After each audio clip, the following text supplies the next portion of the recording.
nangyari? Ah, Ay, hindi kaya muna doon sa ano? Kita ko masama ng bagsak niya. Umikot pa siya eh. Oo, parang gumanon siya eh. Umikot pa eh. Ano masabi sa'yo? Ako ang ambulansya? Ambulansya? oh, anong number ng ambulansya dito? Umikot Oo, siya eh. gumanon eh. Anong ano dito? Parang 3. Paliparan dress po. Parang 3. Dapat tanggalin. Ito, single na patawag na pero Saan po ba meron? Saan may malapit? Sa? kanto. Yung kanto? Pero kuha tayong enforcer. Hawak na. Kuha tayong enforcer. Doon daw sa kanto meron eh. Ay, may ano dyan eh, may pulis na doon. Sa kanto.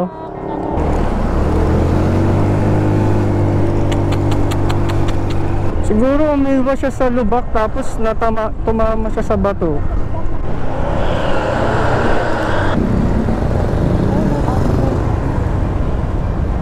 Saan yung police nila?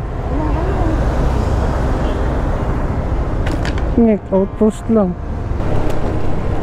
Ay, eto ba? Ay, ano to eh? Penology to eh. Penology. Sir? Sir, may cement lang kasi doon na nakamotor. Sa unahan lang. Medyo masama kasi yung masama yung pagkakasemplang niya eh. Saan ba kami pwede humingi ng rescue?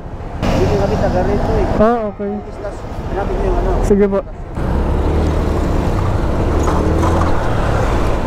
So, sambong ko kayo. Walang police sa outpost nyo. Ay, ayun. Sir? Sir, saan po pwede humingi ng rescue? May cement lang kasi doon na motor eh. Opo. Nasiraan po? Hindi na. Na-semplang. Saan po banda, ma'am? Diyan lang sa bandang unahan, 2 minutes lang. Ay, 1 minute lang, diyan lang sa unahan. Opo. Baka kasi sa ano siya may tama, sa mga ribs, no? Sabi niya pang may tama daw po. Sabi niya dito. Ah, baka sa balikat.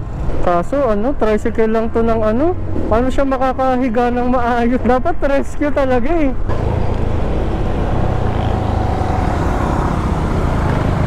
Ah, meron na. Kaso naka-tricycle lang. Asan na? Ah, ayun.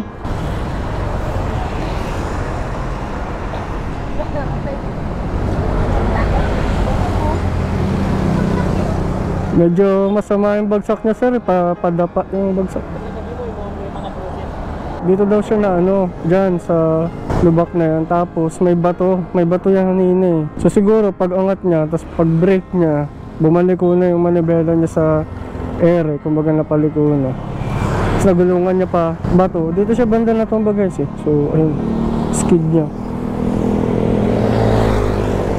Hindi namin matawagan sa messenger yung family niya kasi hindi naman kami friends nung ano. So loloadan siya ng asawa ko. Baka maloadan namin siya para siya yung tumawag. Ayun, nakatawag na kami ng enforcer pero wala pang enforcer pa lang eh. Wala pang ano. Ayun si kuya oh. Medyo may tama yung kaliwa niya guys. Text na lang siya.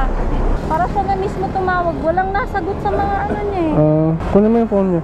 Yung laging online kuya. Ayun, medyo masakit kasi yung siguro bugbog or may tama. Kaliwa, ay yung kanan yung balikat. Ito may tama. Kasag. Hindi sabihin malakas. HMJ. Send ka ng picture, love. Oo nga. Ayun. Yun, may nakakontakt na kami sa wakas. Medyo may tama siya. Kasi sabi ng mga kita, pag talbog ng puwet ng motor, nakalipad na siya. Wala pa kaming kaibigan guys. Kaibigan pa lang. Baba pa kami nasugbo tsaka kalatagan. Yung si kuya. Nakontak na niya asawa niya. So ayun, dumating na yung rescue na ambulance pala. So far so good naman si Kuya Buhay. Humihinga. Masakit lang talaga yung kanan niyang balikat. Ang masakit lang yan yung sa dibdib niya.